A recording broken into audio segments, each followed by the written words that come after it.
Suñu Presse à la présentation, Mam Anta Diamé. Bonjour, les quotidiens se sont intéressés au nouveau gouvernement qui a été mis en place il y a quelques semaines.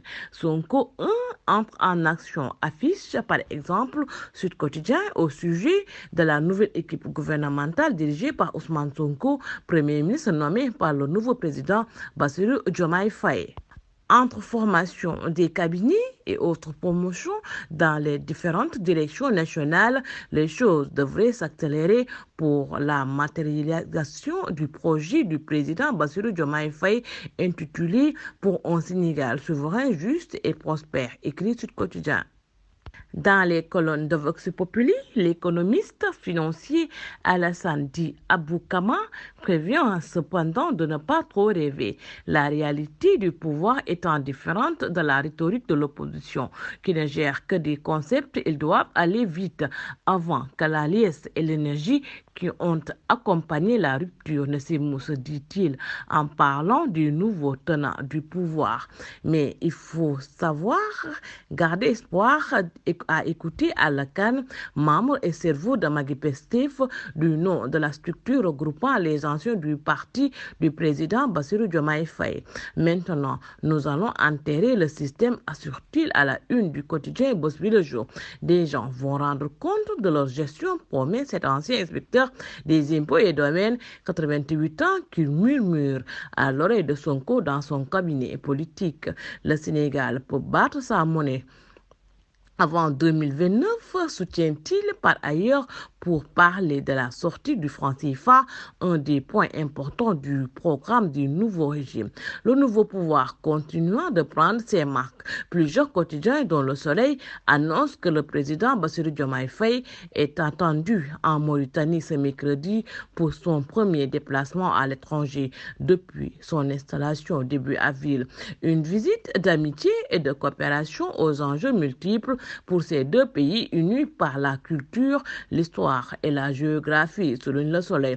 Autres quotidiens reviennent sur cette première sortie à l'étranger du président de la République, dont le gaz et le pétrole au menu des discussions entre les présidents Diomaye Faye avec son homologue mauritanien Paris. Ce journal, les deux chefs d'État discuteront de divers sujets d'intérêt commun, mais surtout de la coopération économique et l'exploitation du gisement gazier Grand Tortue à Mayenne. Croit-il savoir? Le quotidien et Enquête évoque aussi sur ce premier déplacement présidentiel, mais dans une perspective plus élargie. Après Mauritanie, aujourd'hui, mercredi, le président Diomaye Faye se rend aussi samedi à Banjul pour raffermir ces deux axes diplomatiques où les relations sont densifiées davantage par des politiques économiques soutenues que rien ne peut désormais déconstruire, avance le quotidien. Il y a le gaz devant être exploité de concert avec la Mauritanie, mais il y a aussi les ponts érigés pour assumer une continuité territoriale avec les voisins, ajoute le même journal, pendant que Enquête souligne que cette tournée régionale du président Faye, riche en enjeux, vise à renforcer les liens avec les voisins directs du Sénégal.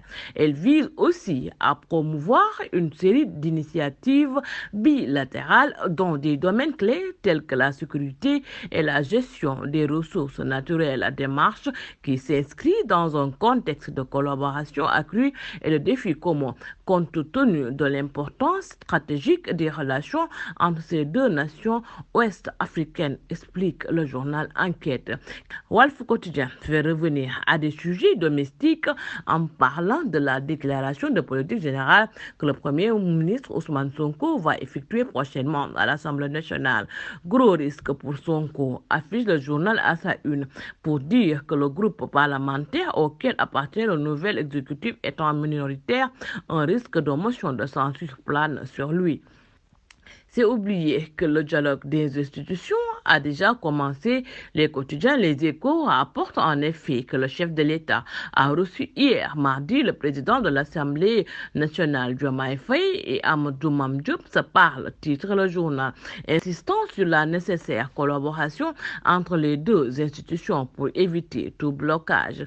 L'info ouvre sur les nouveaux visages de l'opposition, parlant du constat que la présidentielle du 24 mars dernier a occasionné une redistribution des cartes politiques. L'Alliance pour la République APR et ses alliés de Benno Bokk Yakaar incarnent désormais la nouvelle opposition. Selon ce journal, l'Observateur annonce des changements à la tête de la police. Mame Seydou Ndour étant pressenti à la direction générale de la police nationale avec Amady Lam comme adjoint. Les quotidiens sont aussi nombreux à évoquer une saisie de faux billets à Goudomp dans la zone sud du pays où les douaniers ont mis la main sur plus de 5 milliards de francs CFA en billets noirs. Il s'agit de 4 millions en coupures de 50, 10 et 200 $, 4 millions en coupures de 500, 200 et 100 € et 200 millions de francs CFA. Détail par exemple Vox Populi. Bonne lecture et bonne journée. Sunu Presse vous a été offert par l'Agence sénégalaise de la reforestation et de la Grande Muraille Verte.